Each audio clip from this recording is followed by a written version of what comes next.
Damas y caballeros, amigos todos, en esta segunda semana de Adviento, en que tenemos como colofón, como elemento a tomar en cuenta, la celebración de la Inmaculada Concepción de María, la mujer que celebró plenamente el primer Adviento y que nos anima y reconforta a cada uno de nosotros a hacer lo mismo.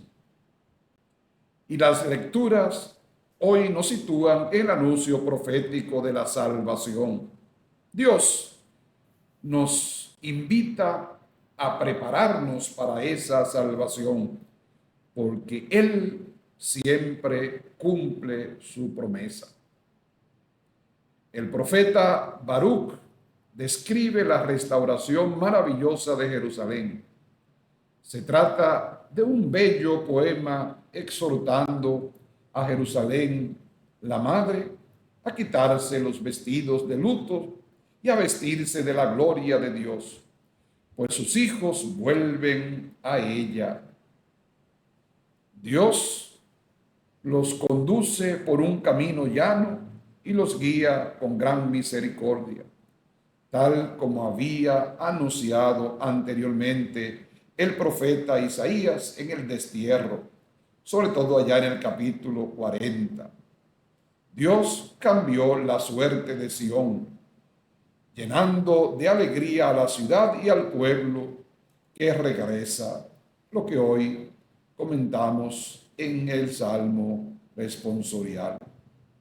El Evangelio recoge esta misma tradición profética al presentar la actividad de Juan Bautista, el último profeta del Antiguo Testamento. El evangelista Lucas determina con precisión las coordenadas históricas en las que Juan inicia su misión. Lucas, que es el evangelio que leeremos y meditaremos en este ciclo C, y que un hombre minucioso, un hombre también con mucha cultura, que se puso a investigar paso a paso, que consultó también a la comunidad, porque es el último de los evangelios sinópticos escritos, que también tenía a María como consultora, por llamarlo de una manera. Un contexto, por eso él presenta un contexto político religioso de opresión y poder universal, bien ubicado. Juan se retira al desierto, lugar de purificación y de encuentro con Dios. Allí llama a la conversión de un bautismo que perdona los pecados. Con su predicación retoma la herencia profética de Isaías, invitando a preparar el camino del Señor que viene para traer a todos la salvación. Y el apóstol Pablo muestra su afecto con los filipenses que acogieron el evangelio y se hicieron colaboradores suyos. Confía en que Dios llevará hasta el día de Cristo Jesús esta obra buena que comenzó en ellos. Por eso Pablo ora para que crezcan en el amor y lleguen irreprochable al encuentro final con el Salvador. De este modo, las lecturas nos introducen en el doble sentido del Adviento: la memoria de la venida de Jesús en la historia y la espera de la venida del Señor al final de los días. Entre una y otra caminamos sostenidos por la fe, la esperanza y el amor. ¿Te has sentido guiado por Dios en situaciones de duelo, de llanto, de dolor? Podemos releer el Salmo de esta experiencia, escuchando las palabras de Juan. ¿Qué conversión necesita en tu vida? ¿Qué te falta? ¿Qué tienes que quitar? ¿Piensas en tu encuentro final con el Señor, ¿Qué consecuencias tiene para tu modo de vivir? ¿Cuál será también tu encuentro personal con Él el día de tu muerte? Y en la liturgia de este domingo, que es el segundo del periodo de Adviento, como sabemos, se repite muy frecuentemente la misma palabra, invitando, por así decirlo, a concentrar sobre ella nuestra atención. Es la palabra preparad. Es la invitación que se nos hace a preparar el camino del Señor. Enderezad sus sendas y toda carne verá la gloria de Dios. Nos dirá Lucas en el capítulo 3 del 4 y el versículo 6. Lo hemos escuchado hace poco en el Evangelio que hemos proclamado. La Iglesia toma hoy esta palabra de labios de Juan Bautista. Él enseñó así, predicó de este modo, cuando la palabra de Dios descendió sobre él en el desierto. Él la acogió y vino por toda parte la región del Jordán, predicando el bautismo de penitencia. La palabra preparad es la palabra de la conversión. En griego corresponde a la expresión metanoia, por lo que se ve que esta expresión va dirigida al hombre interior, al espíritu humano. Cambia, modérate, aprende, corrige. Y de este modo es necesario comprender este concepto de preparar. El lenguaje del precursor de Cristo es metafórico. Habla de los caminos, de los senderos que es necesario enderezar, de los montes y collados que deben ser allanados. Una completa y auténtica revolución. No podemos quedar como estamos. De los barrancos que es necesario rellenar. Esto es colmar para elevarlos a un nivel adecuadamente más alto, más digno. Y finalmente habla de los lugares intransitables que deben ser allanados.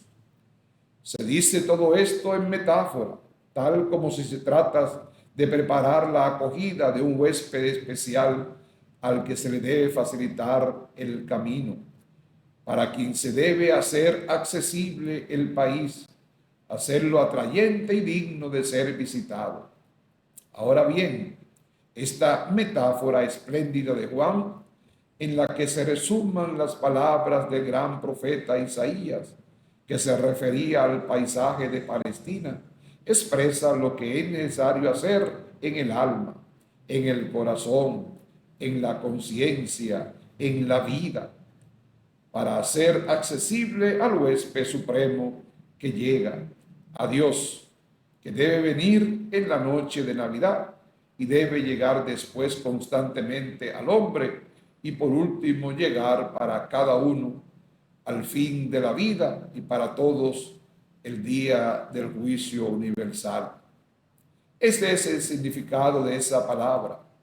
En la liturgia de hoy, el hombre en su vida se prepara constantemente para algo. La mamá se prepara a traer al mundo al niño y prever para él las diversas cosas necesarias, desde lo más simple hasta lo más complicado. El muchacho y la muchacha, desde que comienzan a frecuentar la escuela, saben que necesitan prepararse cada día las lecciones, las asignaciones. También los maestros deben preparar su docencia, su clase, su espacio de aprendizaje. El estudiante se prepara para los exámenes y las evaluaciones, para los trabajos y las exposiciones. Los novios se preparan para el matrimonio. El seminarista se prepara para la ordenación sacerdotal.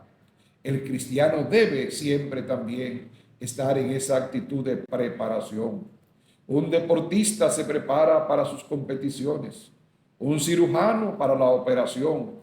Y el hombre gravemente enfermo se prepara para el encuentro definitivo con Jesús. pero esto se ve que vivimos siempre preparándonos para algo. Toda nuestra vida es una preparación de etapas en etapa, de día en día, de meta en meta, de tarea en tarea. Cuando la iglesia en esta liturgia de Adviento nos repite hoy la llamada de Juan el Bautista pronunciada en el Jordán, quiere que todo este prepararse de día en día, de etapa en etapa, que constituye la trama de toda la vida, lo llenemos con el recuerdo de Dios, porque en fin de cuentas nos preparamos para el encuentro con Él, y toda nuestra vida sobre la tierra tiene su definitivo sentido y valor cuando nos preparamos siempre para ese encuentro constante y coherentemente. Cierto de que el que comenzó en vosotros la buena obra, escribe San Pablo a los Filipenses, la llevará a cabo hasta el día de Cristo Jesús. Este obrar buena comenzó ya en cada uno de nosotros en el momento de la concepción, en el momento de nacer, porque hemos traído con nosotros al mundo nuestra humanidad y todos los dones de naturaleza y de gracia que pertenecen a ella. Esta obra buena comenzó mucho más en cada uno de nosotros por el bautismo, cuando fuimos consagrados y convertidos en hijos de Dios y herederos de su reino. Es necesario desarrollar esta obra buena de día en día con constancia y confianza hasta el fin, hasta el día de Cristo.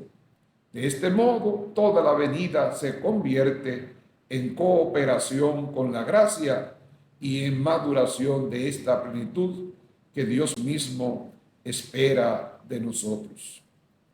Efectivamente, cada uno de nosotros se parece al agricultor del que habla el Salmo responsorial de hoy.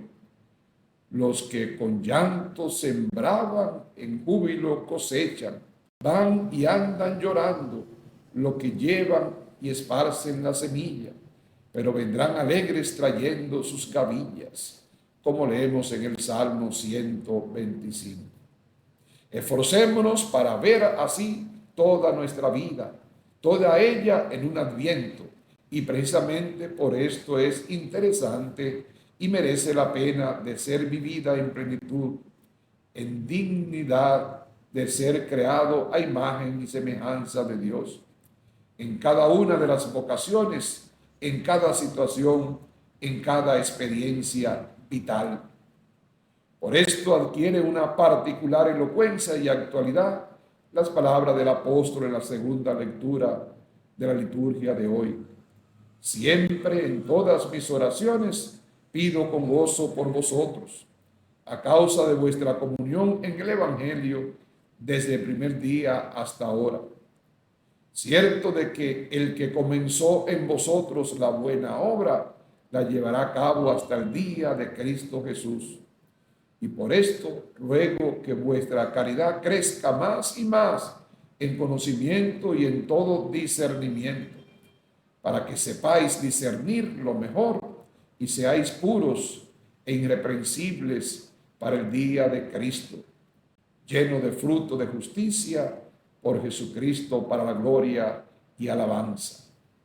Vamos a preparar el camino del Señor y tenemos a María Inmaculada como modelo, como elemento interesante en nuestra vida, como pauta a seguir. María, que significa tanto para el creyente, porque significó tanto para Jesús. María, la madre de la iglesia. María Inmaculada, un día como ese que inicia la obra salesiana, el encuentro ante aquella mujer que Juanito Bosco había tenido como referencia. Te daré una maestra. Ella es la maestra. Que María Inmaculada y Auxiliadora nos ayude a todos y a cada uno de nosotros a vivir a plenitud este tiempo de preparación para la Navidad. Bendecida semana para todos. Vamos a